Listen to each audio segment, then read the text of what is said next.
ಮಹದಾಯಿ ಯೋಜನೆಗೆ ಪರಿಸರವಾದಿಗಳು ಅಡ್ಡಪಡಿಸ್ತಾ ಇದ್ದಾರೆ ಎಂಬ ಆರೋಪ ಕೇಳಿಬಂದಿದೆ.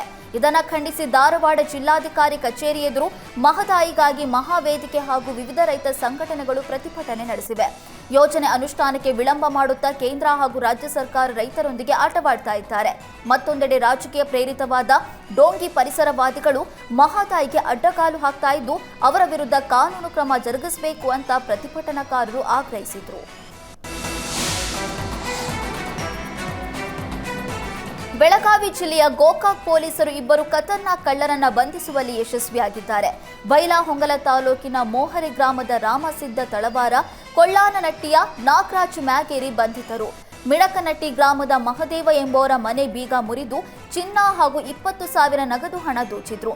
ಬಂಧಿತರಿಂದ ಕೃತ್ಯಕ್ಕೆ ಬಳಸಿದ ಮೊಬೈಲ್, ಬೈಕ್, ಚಿನ್ನಾಭರಣ ಹಾಗೂ ನಗದು ಜಪ್ತಿ ಮಾಡಲಾಗಿದೆ. ಘಟನಾ ಸಂಬಂಧ ಗೋಕಾಕ್ ಪೊಲೀಸ್ ಠಾಣೆಯಲ್ಲಿ ಪ್ರಕರಣ ದಾಖಲಾಗಿದೆ.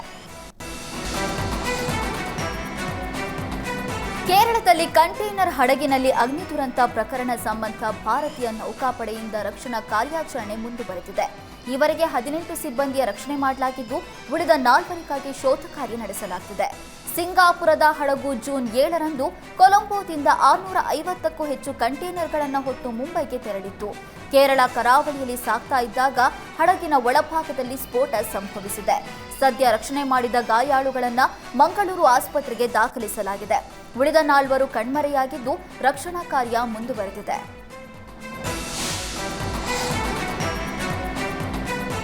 ಮುಜರಾಯಿ ವ್ಯಾಪ್ತಿಗೆ ಬರುವ ದೇವಾಲಯಗಳನ್ನು ಆಗಸ್ಟ್ 15ರಿಂದ ಪ್ಲಾಸ್ಟಿಕ್ ಮುಕ್ತಗೊಳಿಸುವುದಕ್ಕೆ ತೀರ್ಮಾನಿಸಲಾಗಿದೆ. ಈ ಸಂಬಂಧ ಕ್ರಮ ಕೈಗೊಳ್ಳುವಂತೆ ಸಂಬಂಧಪಟ್ಟ ದೇವಸ್ಥಾನಗಳ ಕಾರ್ಯನಿರ್ವಹಣಾಧಿಕಾರಿಗಳಿಗೆ ಸೂಚಿಸಲಾಗಿದೆ ಎಂದು ಸಚಿವ ರಾಮಲಿಂಗಾರೆಡ್ಡಿ ಹೇಳಿದ್ದಾರೆ.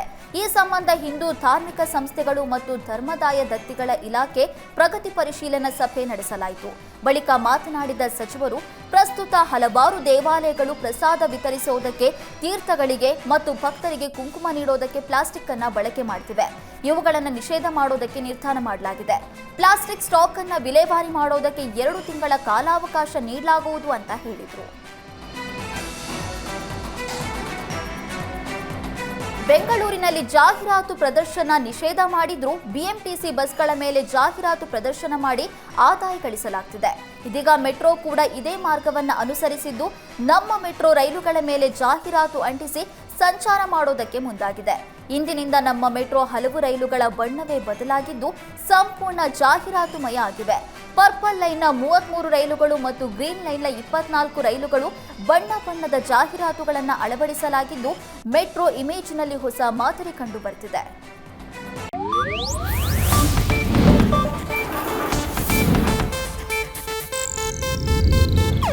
ಇದು ಏಷ್ಯಾನೆಟ್ ನ್ಯೂಸ್ ನೆಟ್ವರ್ಕ್ ಪ್ರಸ್ತುತಿ.